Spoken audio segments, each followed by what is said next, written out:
존 도미닉 크로산의 성경을 어떻게 읽어야 참 그리스도인이 되는가? 역사적 예수 연구의 거장 존 도미닉 크로산이 80세에 집필한 이 책은 하나님과 예수가 철저히 비폭력적이었다는 사실을 전제로 하면서 기독교인들에게 상반되는 모습으로 제시되는 성경에 대한 규범과 기준은 성경의 그리스도이며, 성경의 그리스도에 대한 규범과 기준은 역사적 예수라는 이정표를 제시한다. 예를 들어 로마 제국의 억압 아래에서 이뤄진 예수의 비폭력적 저항과 요한계시록에 묘사되는 재림 예수의 폭력적인 심판이 상반되는 경우 우선시 되어야 하는 이미지는 묵시적 그리스도가 아니라 역사적 예수이어야 한다는 말이다. 이어 저자는 성경이 하나님의 폭력과 비폭력이라는 평행레일을 달리는 급행열차이며, 성경에 기록된 하나님의 급진성은 수축과 확장을 주기적으로 반복하는 심장박동과 같다는 은유들을 통해 성서의 본질을 함축적으로 표현한다. 저자가 사용하는 또 하나의 은유는 상징적 초점이다. 기승전결 구조에 익숙한 독자들은 결론에 해당하는 뒷부분을 중시하지만, 저자는 성경을 이미지화해 클라이맥스가 중앙에 있다고 예상하라고 제안한다.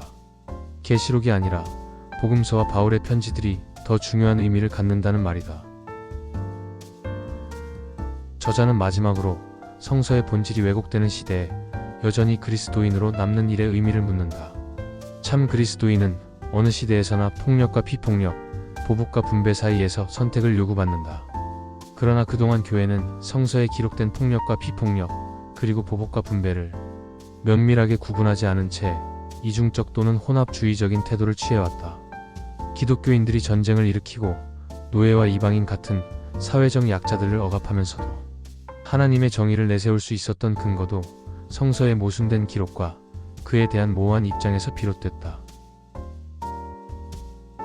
그러나 저자가 이 책에서 중요하게 다루는 정의는 일반적인 의미의 정의인 보복적 정의가 아니라 성서에서 우선시되는 분배의 정의이다.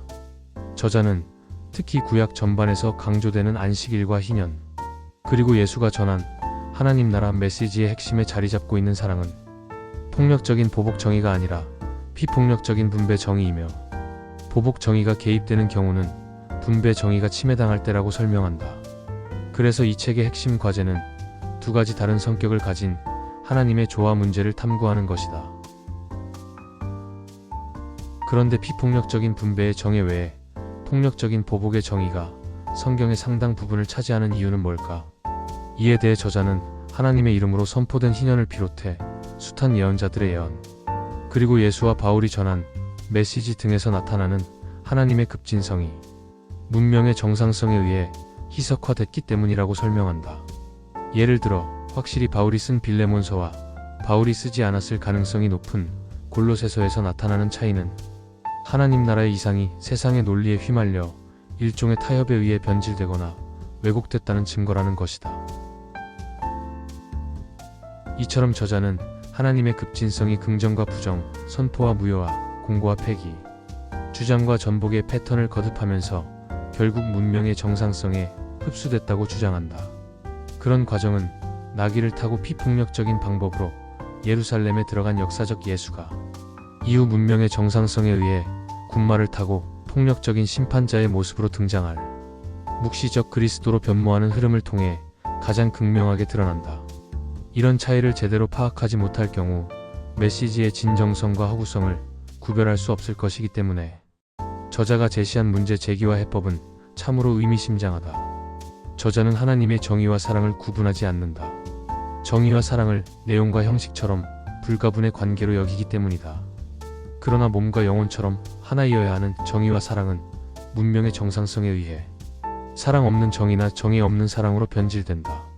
한국 교회가 생명성을 잃은 이유 역시 이 두 가지 중 하나에 집착하기 때문일 것이다.